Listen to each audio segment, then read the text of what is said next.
जन्म के पुण्यार्जक हैं। व्रती श्राविका श्रीमती रत्नमाला जैन एवं सुपुत्र श्रीमान आदर्श जैन की पुण्य स्मृति में श्रीमती रेखा जैन, निशांत जैन, रोहित जैन, सुरभि जैन, तुषार जैन, शिल्पी जैन, अर्णव जैन, आरव जैन। शरीर में कहाँ कौन सी कमी है, शरीर में कहाँ कौन सी कमी है, उस कमी को दूर करने के लिए कौन सी दवाई खानी है, किस दवाई से हार्ट मजबूत बनेगा, किस दवाई से किडनी मजबूत बनेगी, किस दवाई से लीवर की बीमारी ठीक होगी, इसकी अक्ल एक डॉक्टर को हुआ करती है। तो ऐसे ही किन शब्दों को सुनने से हमारी आत्मा मजबूत बनेगी, इतनी अक्ल हमारे प्राचीन आचार्यों में थी। हमारे प्राचीन आचार्य जो विभिन्न ग्रंथ लिखे हैं, जो विभिन्न श्लोक लिखे हैं, जो विभिन्न व्रत संयम नियम बताए हैं, वो सारे व्रत, वो सारे संयम, वो सारे नियम इस आत्मा के कोने कोने में बैठी हुई अलग अलग प्रकार की मन की आत्मा की बीमारी को निकालने के लिए इंजेक्शन, टैबलेट से गोलियां हैं।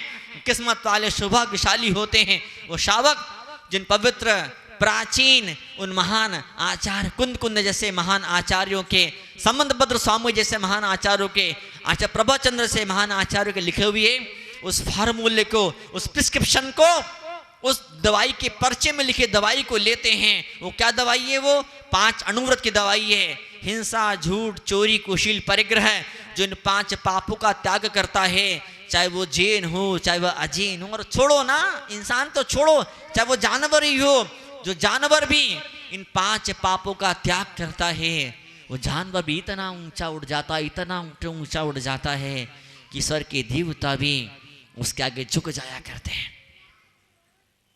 इंसान तो क्या, देवता तक झुक जाते हैं उन चरणों में, जिसके दिल के अंदर दया होती है, पवित्रता होती, धर्म के राह पर चलने का मन हुआ करता है।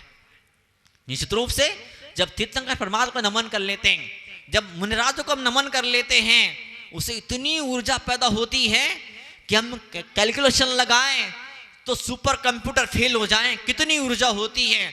उस ऊर्जा को नापने वाला कोई यंत्र आज तक बन नहीं पाया। लेकिन कुछ अभागे ऐसे भी होते हैं जिनको नमन के नाम से वमन होता है। नमन से वमन होता, वमन मतलब उल्टी, वो नमन नहीं कर सकते, नमन नहीं कर पाते। झुकना उनको आता नहीं, झुकना उन्हें सीखा नहीं, झुकने का मन नहीं हो पाता है। अगर आप मुनि चरणों में झुक रहे हैं, आप तपस्या और त्याग को नमन कर रहे हैं, आप समुद्र सागर को नमन नहीं कर रहे हैं, आप आचार्य गुरुदेव सुनील सागर जी महाराज को नमन नहीं कर रहे हैं, आप दादा गुरु परम आचार्य भगवान तपस्या सम्राट सन्मति सागर जी को नमन नहीं कर रहे हैं, आप तपस्या को नमन कर रहे हैं, वो तपस्या को नमन करेंगे, फिर ऐसे उजालों की बरसात होगी, इतनी खुशबू बिखरना शुरू होगी, वो प्रकाश आपकी आंखों के फैल जाएगा जिसकी आपने कभी सपने में भी कल्पना नहीं करी होगी। हमारा मन किसी अनगढ़ पाषाण की तरह, किसी पत्थर की तरह हुआ करता है। खूब सारे पत्थर इन पहाड़ों में होते हैं, बड़ी बड़ी चट्टानें इन पहाड़ों में होती है। क्या कीमत उन चट्टानों की? कोई कीमत नहीं होती है। जब कोई शिल्पकार, जब कोई मूर्तिकार टाकी छेनी से ठोक ठोक करके काट काट करके उस क्या एक मूर्ति बना देता, मूर्ति पूज्य हो जाती है। तो मूर्ति पूज्य हो जाती है, हमारा मन उस पहाड़ की बड़ी भारी चट्टान की तरह है। आचार्य गुरुदेव सुनील सागर जी महाराज, या हम यूं कहें आचार्य कुंद स्वामी, आचार्य अमंत संबंधभद्र अमृतचंद्र स्वामी, ये शास्त्रों की टाकी छेनी लेकर के आए हैं। शास्त्रों की टाकी छेनी से और शास्त्रों के नुकीले उपकरणों से इस मन के पत्थर काट रहे हैं। दर्द तो होगा, चोट तो होगी, पीड़ा तो होगी, लेकिन इस पीड़ा का आप सहन कर लेंगे। तपस्या के, त्याग के, उपवास के, सेवा के, भक्ति के इस दर्द को आप सहन कर लेंगे। यकीन मानिए आपका मन मंदिर में बैठी मूर्ति से भी ज्यादा पवित्र और पावन हो जाएगा। आज हम सब बैठे हैं यहाँ पर, मैं देखता हूँ कई लोग हाँ ऐसे मोटे, ऐसे क्विंटल क्विंटल के हो जाते हैं। वो अपना वजन कम करने के लिए रोज जिम में जाते हैं, वो शरीर का वजन कम करने के लिए, शरीर को हल्का बनाने के लिए रोज जिम में जाते हैं। और धर्मात्मा जीव पापों का वजन कम करने के लिए, पापों को हल्का करने रोज मंदिर में आते हैं। वो जिम शरीर के वजन को हल्का कर देता है और ये मंदिर पापों को हल्का कर, पापों के बोझ को कम कर दिया करता है। पापों की गठरी सिर से उतरनी चाहिए और पापों की गठरी को सिर से उतारने के लिए यह नमोकार एक बहुत महान, बहुत बड़ा सहारा हुआ करता है। माँ जनवाणी का गाध समुद्र, माँ जनवाणी का यथा समुद्र, इतने सारे विशाल ग्रंथ ये समुद्र की तरह हुआ करते हैं। बताओ, जितना डूबोगे, जितना गहरे जाओगे, उतने मोती निकाल के लाओगे, लेकिन किस्मत में जितना लिखा है उतना ही मिलने वाला। मैं कितना ही चाहूं, मैं कितना ही प्रयास करूं आपकी झोली भर जाए, लेकिन किस्मत में नहीं होगा तो आपकी झोली नहीं भर पाएगी, नहीं भर पाएगी। जन्म जन्म से हमारी झोली खाली है। हम हजारों जन्मों में, लाखों जन्मों में, अरबों खरबों जन्मों में अपनी झोली खाली ले लेकर के भगवान पाशनाथ के तीर्थंकर आदिनाथ के चरणों में आए हैं, लेकिन कई सारी बार हमारी झोली भर नहीं पाई। क्यों नहीं भर पाई? किस्मत में नहीं था। इतना प्रचंड, इतना जबरदस्त, इतना प्रबल पुरुषार्थ हम न कर पाए।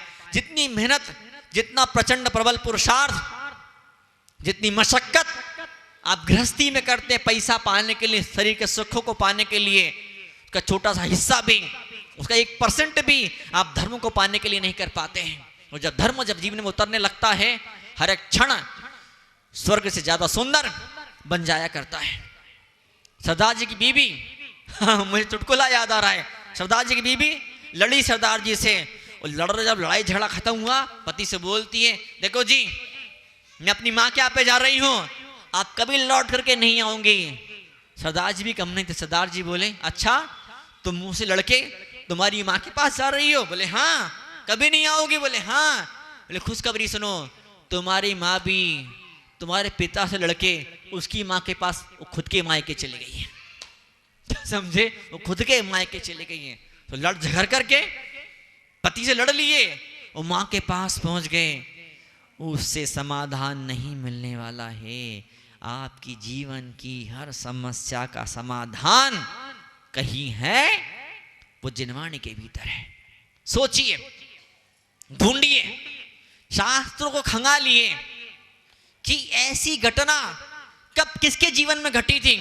इतना ही दुख, इतनी मुसीबत, इससे भी ज्यादा तकलीफ सती अंजना के जीवन में आई थी, सती मैना सुंदर के जीवन में आई थी, सती सीता के जीवन में क्या क्या दुख, क्या क्या दुख उसे न झेलना पड़े थे। उसके बावजूद भी मन की समता खत्म न हुई, मन की शांति खत्म न हुई। और जब मन की समता खत्म हो जाती है, जब मन की शांति खत्म हो जाती है, तो इंसान कितने ही दौलत का अंबार हो, ढेर हो दौलत का, लेकिन फिर भी उसका मन रीता और प्यासा और अधूरा और सूना रह जाता है।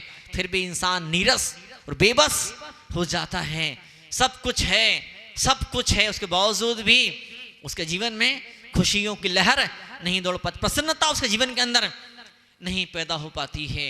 आपने इतना जतन किया, इतनी मेहनत करी, आपने इतना सारा प्रयास किया, सुंदर बगीचा लगाया, कितने सुंदर फल आए, कितने सुंदर फूल आए, जरा सी लापरवाही हुई, गाय घुस गई, भैंस घुस गई, बकरी घुस गई और सब कुछ चर गई, सब कुछ खत्म, सब कुछ खा गई, सब कुछ खत्म कर दिया।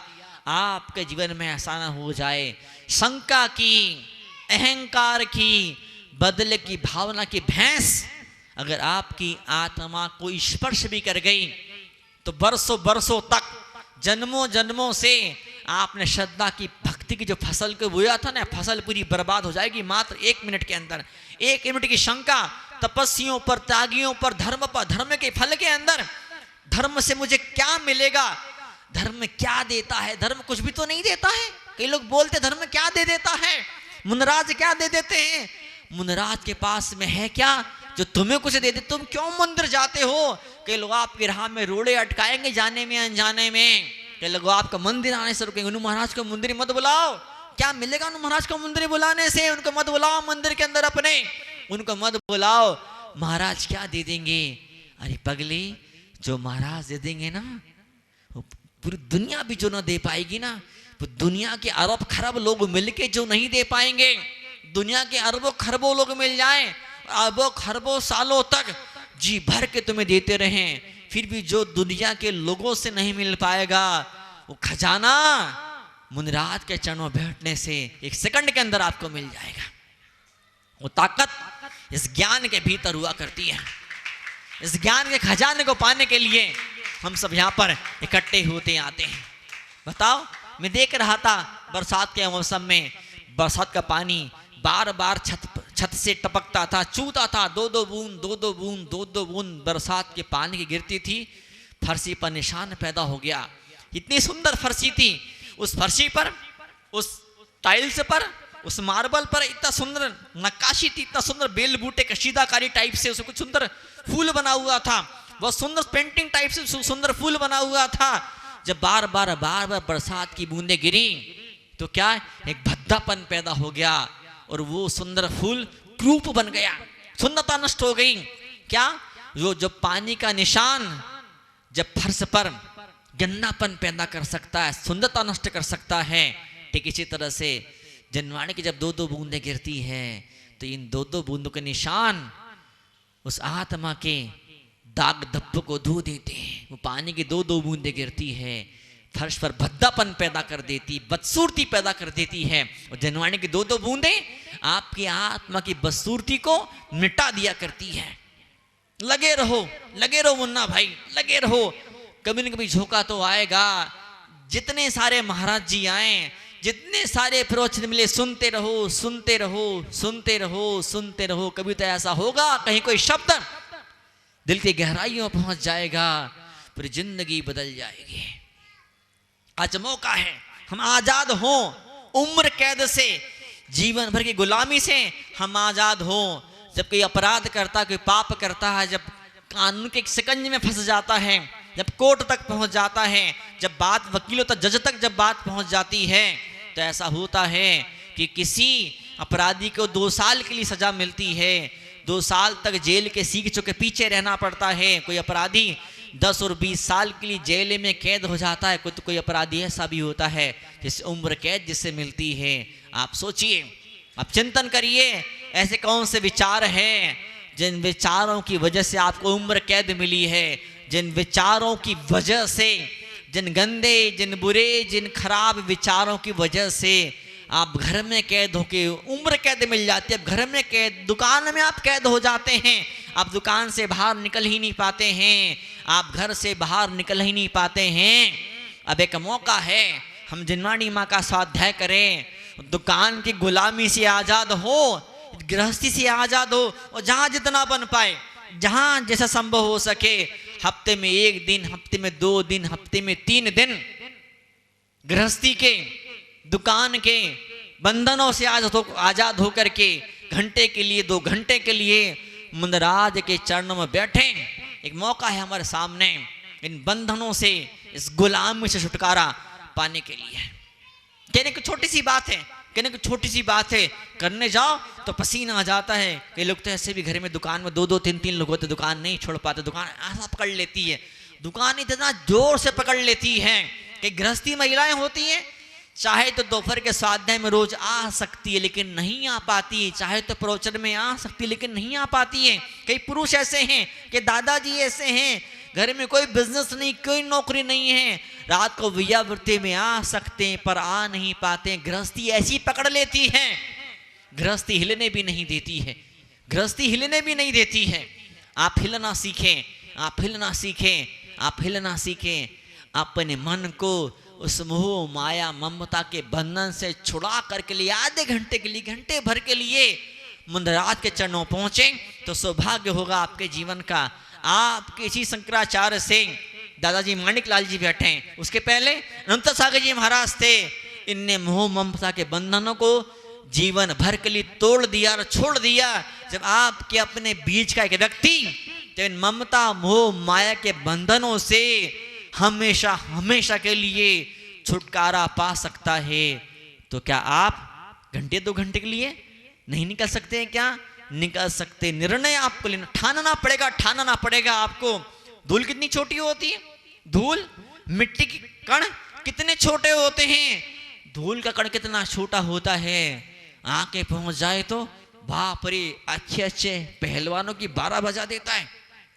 चींटी, चींटी कितनी छोटी होती है, हाथी के सूंड के अंदर पहुंच जाए, इतना विशाल हाथी को भी वो पटक देती है।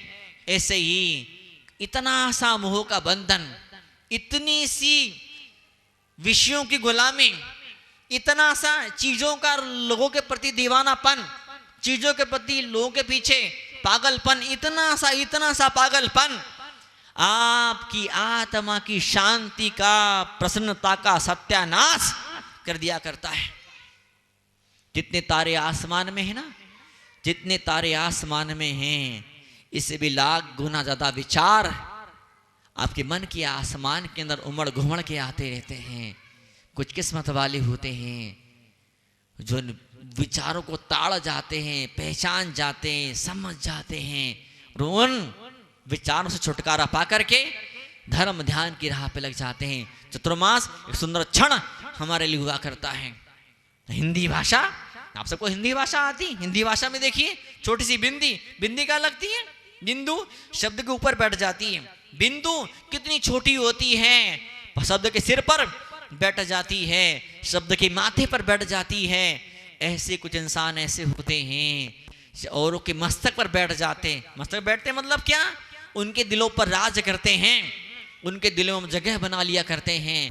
आपको भी अगर औरों के दिलों में जगह बनानी है, इससे फर्क नहीं पड़ता है, इससे फर्क नहीं पड़ता है, इससे फर्क नहीं पड़ता आप कितने छोटे हैं।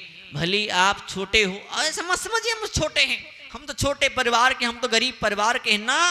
आप छोटे नहीं हैं, आप अनंत आत्मा हैं। आत्मा आपके अंदर अनंत अनंत ज्ञान और वैभव भरा हुआ है।